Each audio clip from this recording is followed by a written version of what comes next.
Hi, and Happy New Year. My name is Alexa Hyman, and I'm sitting down today with Matt Clody, our CIO, to take a look back at 2019 and talk about some 2020 themes we're thinking about.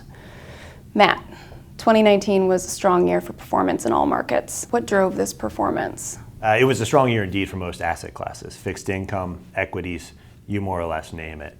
It's fairly simple. It was the Federal Reserve and central banks, but primarily the Federal Reserve. Early in the year, they announced that they were going to no longer raise rates. Then they began to aggressively cut rates. And then finally, in the latter part of the year, they launched Operation Not QE, which was really one of the most aggressive purchases of securities on an annualized basis in history. They went out of their way to call it not QE, but in reality, this has propelled all assets much higher. As you write in the letter, it's become the same old tune. Any volatility, and the Fed jumps in quickly to boost asset prices. But if you step back, unemployment's at 3.5%, which is the lowest I can see in my chart going back for 50 years. I think it's overkill at this point, a little bit greedy, and frankly somewhat dangerous. I had a funny story this past Christmas season. I apparently put way too many lights outside the house, and I go outside at night and they were all off because the power surge was triggering the circuit breakers and cutting off power to the lights. Well, houses have circuit breakers for good reasons, right? It's so basically the wires don't get so hot that the whole house burns down. I look at Fed policy, and it seems to me that they've removed the circuit breakers on our economy and markets. And that can be a dangerous thing, so we have to be mindful of that. And what kind of environment does this create for investors? Somewhat of an unnatural one. Artificial asset inflation distorts markets. And one of the most important things in a functioning free market economy is prices and price discovery. The ability for the market to determine what the proper price of something is. And that's particularly the case for the most important, factor in my opinion, which is the price of money, interest rates. And interest rates are, clearly artificially manipulated and suppressed. And so that's creating a lot of underlying uncertainty on what is real and what's not real, not only in terms of asset prices, but in the underlying economy itself. With that as the backdrop, talk about some themes that we're looking at for 2020. I view a prudent investor's job as to look for truth in the long term, and I define truth as what an asset is fundamentally worth based upon its fundamental, characteristics. Not so much the near-term emotion, be it speculative mania or despair. That can often surround an asset. Clearly we've had a lot of emotions in the market, and some of the artificial elements that the Fed has introduced has exacerbated those emotions. So in order to navigate that environment, we really look for areas where our view diverges from the market's view, where we have an opinion that's outside of the consensus opinion. And one area where our views are diverging from the market is with respect to inflation. We're really starting to see budding inflation in a number of areas. Wage inflation is really starting to accelerate to the upside. Energy prices, commodity prices are starting to accelerate to the upside. Healthcare continues to inflate at a significant multiple of the CPI, and keep in mind healthcare is nearly 20% of the economy, so that's material. And then finally, asset inflation. The significant asset inflation that we've had is inflation, and it does have ramifications for that category.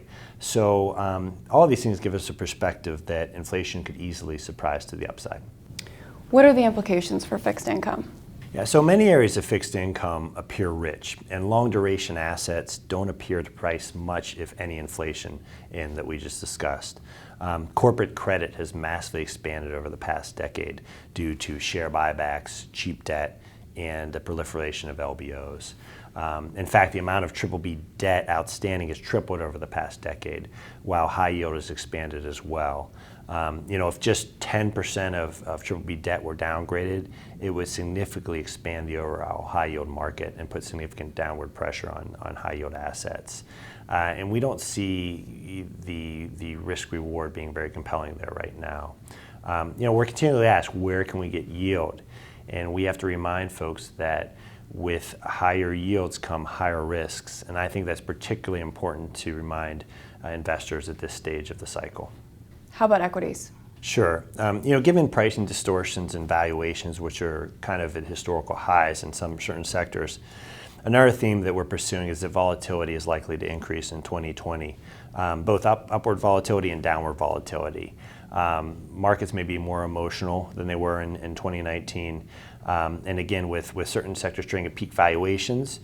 So long-short equity strategies may be more applicable than they have been in the past for certain investors. With all of the asset inflation, are there areas where you're seeing longer-term value? Oh, for certain. One area we are seeing longer-term value is in international, particularly emerging market equity and fixed income. The U.S. stocks have outperformed that category to the tune of roughly 250% for the U.S. to 60% for emerging markets and international over the past decade. One of the factors playing into this is the very strong dollar.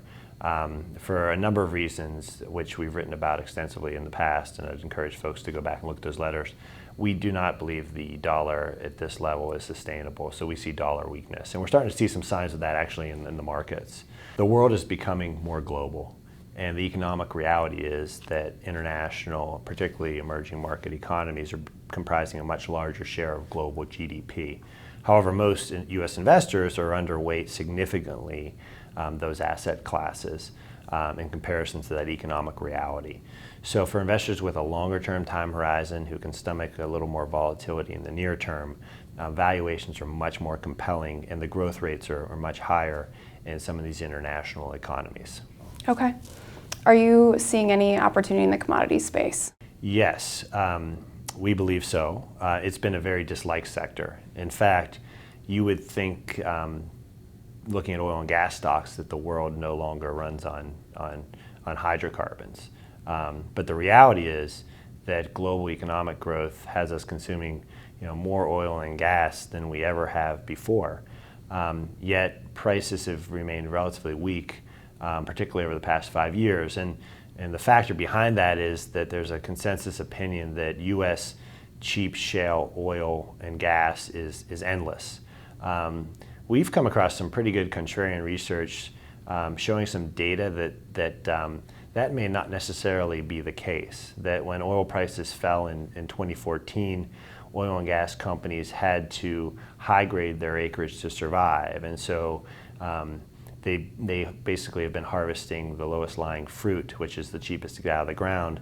But recent data, which we highlight in our letter, is suggesting that productivity may be declining, which would suggest higher oil and gas prices. And if you look at where oil and gas stocks trade compared to just the broader market, or certainly compared to technology stocks, they trade at significantly cheaper valuations. Okay. And so that is one commodity that we are growing increasingly bullish on.